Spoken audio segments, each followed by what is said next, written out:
All right, we are back here at Victory Cheer and got two more young ladies, and I'm going to let these two young ladies introduce themselves at this time.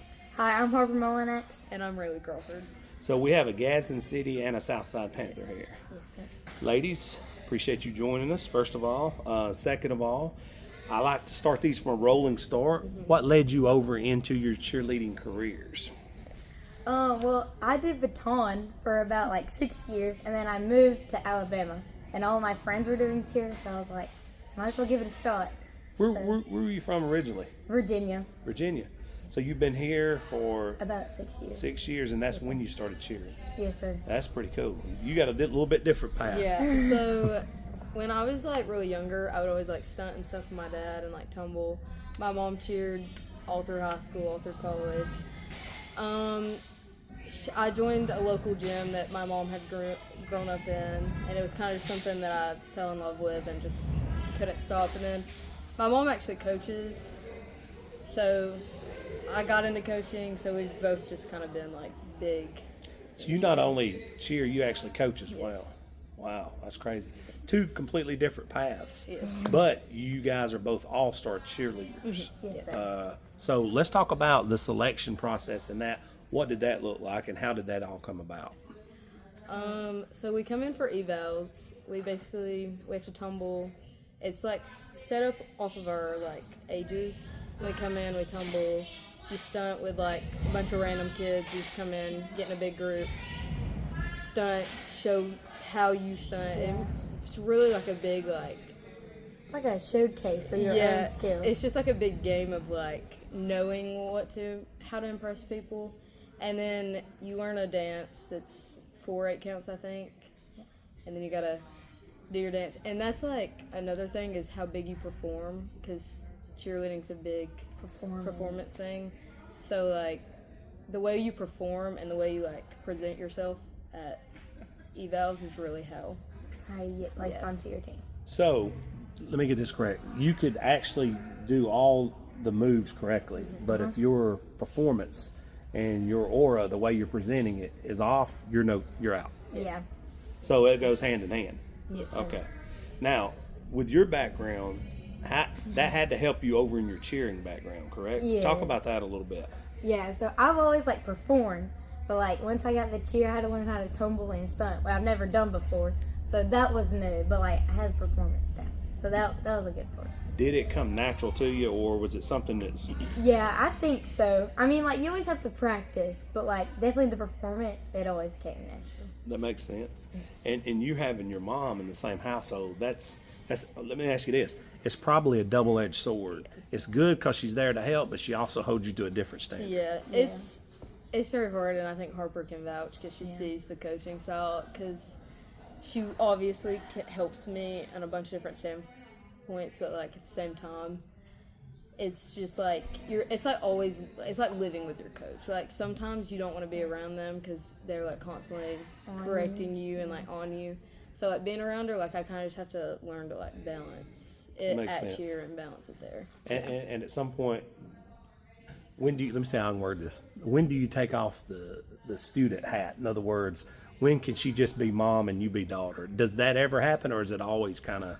When we first started, like with her coaching and me cheering, it was really hard to like separate it because I was younger, and it was like I was just at the gym and I wanted my mom. It wasn't like she couldn't be mom at the gym. And it's like when I was younger, I would like look up and like see the parents like watching, and I'd be, oh, I wish my mom could do that. But then I realized how much like she does for me and how much she really has helped me.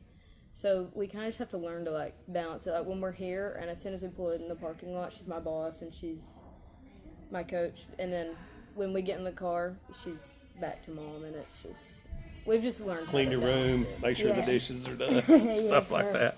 That's awesome. Now I know your coach, Allison from Gadsden City. I know she is very fun but very demanding. Can you talk about that and how that's kind of helped you out? Water or anything? I'll take a water. Okay. Yeah. You have the ball game probably like 85 minutes, and you say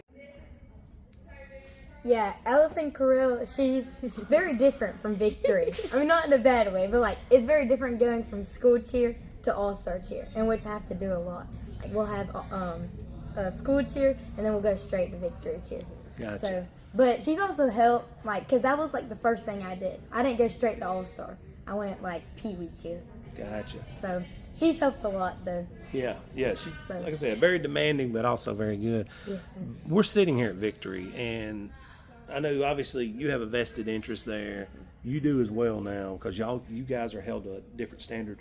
What is it about Victory that's helped you become better cheerleaders, better tumblers, better all around? I'll go first or me? You go first. Okay. So it's gonna sound a bit darker, but it's okay once I start explaining. So, when I grew up, I was in a gym, and then I transferred to a different gym. And at the gym, the coaching wasn't very healthy, and I was very young. So I kind of grew up with a bit of stuff about like I'm a flyer, so I grew up with stuff about like my old coach was very, you have to look like this, you have to be this tiny, you have to fit in this size uniform, and I was only 8, so it really didn't make sense to me. That's probably pretty tough for an 8-year-old. Yeah. So my mom kind of realized that it was bad, so I left right at the end of the season, and then we moved to Victory, and I was like really upset because I'd grown up with like all the kids in the gym and everything, like my whole life and everything. I was very nervous, but it was like when I came in, it just felt like a home, like I was welcomed, and it was like I didn't have to impress people, like I could be myself, and that was just something that like, stood out to me because in that gym I was struggling to be myself and like use my words and stuff, and like this gym kind of just like gave me a home and gave me someone to talk to when I needed it, and it like really opened that up. More family. Yeah. Yes. Vibe. I would say that like this is my family. And you being from out of state. Yeah, And it was just- very hard to come here with all my friends back in Virginia. It's like I didn't know anybody, so I came here, and it was like the first time I came here, all my friends were there. But then like I met the coach, and I'm like, this feels like a home to me. Man, it's awesome. Yeah. Another thing is, and we talked about this in the interview prior to you guys, there is a certain standard here. Like you can't just show up and go through the motions. Yeah. You have to put the work in. And if you don't, it shows. Yeah. All right, well, we got that. Then we have All-Star, which is even more of a standard. Yeah. Very. Talk about the pressures of that, but also the payoffs and the benefits of when it does all come together. Either one of you guys can start. Okay. One thing that I've noticed, because I do cheer like at Southside and then I cheer here and then I mix it together, is like the standards are very high and it is very hard to reach them. But when you put your full effort and my thing is like, you can't just focus on yourself. You kind of need to like help your other teammates. So like if I see her struggling on like tumbling, I'll go up to her and like encourage her. That's what leaders do. Yes, and I think it really like it helps like in the process because I'm not only am I like celebrating my victories, I'm also getting to celebrate theirs. Yeah. So then it's like I feel like it's growing our like ability at cheer, and like we're constantly getting better because it's not just me and myself like working by myself. It's like me and then I have 5 other people like cheering me on and like wanting me to be better. So I feel like it like ultimately yeah it helps in the long run because you have people that come to you, and you have like also like little kids that come up to you and they're like, that was so good, like It's awesome. like you look so good, and like you have kids that look up to you, and that's really my motivation because I do coach, and I coach my kids and I change my practice wear and I go straight to practice, and like seeing them like watch me and like be excited for like me as an athlete, but also like having me as a coach, like it helps a lot. Oh yeah, no doubt. So mainly motivation, really. 100%. Yeah, definitely motivation is a big one. Like just a second ago, I was down there, and like all the Southside girls just cheering me on, like going to tumbling. So that's That's legit. And and I mean, you guys in like in Northeast Alabama, Mm-hmm. kind of like the standard around here, which is, but it comes with that pressure as well because you have to maintain and make it even better. Yeah. Can you guys talk about that being? There's a saying, tip of the spear, which means you're the elite of the elite. Your face is plastered on victory, and that's a good thing. Talk about that a little bit. And it's a certain standard you guys are carrying. Yeah, like definitely. When you come into practice, you can't just like go through the routine, but oh, that was all right. You have to do it your full best that you can. There is like always people watching you, and they'll always talk, and that's one thing about cheer is like people do talk because everyone wants to be the best. So you kind of just have to like focus on like yourself and know that you're doing the best that you can, but also like trying to like prove to other people that you are doing good. Be undeniable. Yeah. So So it's to really speak. just like knowing how to carry yourself and like speak to people and like just stuff like that. 100%. Yeah. Well, ladies, before I let you out of here, I'm going to end this conversation like I did the other one. What would you say to other young ladies? They could be in Pee Wee. They may be only 3 or 4 years old, but they're sitting at these games and at these competitions watching you guys, and you guys are like superheroes to them. I mean, you guys are the Avengers to some of these young ladies. You know what I mean? What would you say to those young ladies as they come up?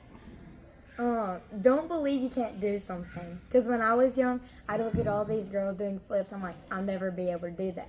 And now I'm here doing it. 100%. So always believe you can do it. Believe in yourself first and foremost. You got a lot of time, too. 100%. My advice is really just like your mindset, because I know sometimes, and I see it in a bunch of young kids, like their mind, like they obviously have the skill, but they're telling themselves they can't, and that's a really big thing is your mindset. I think that your mind is the strongest part of your body.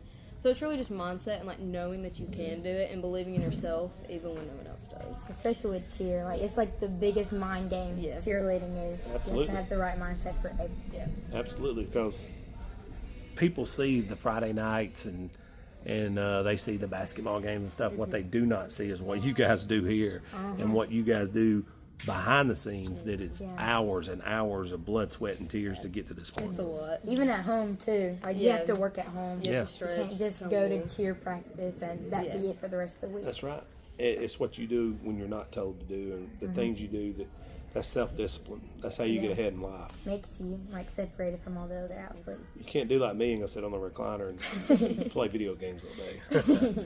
I appreciate you guys sitting in with us. Thank you so much. So, Thank you.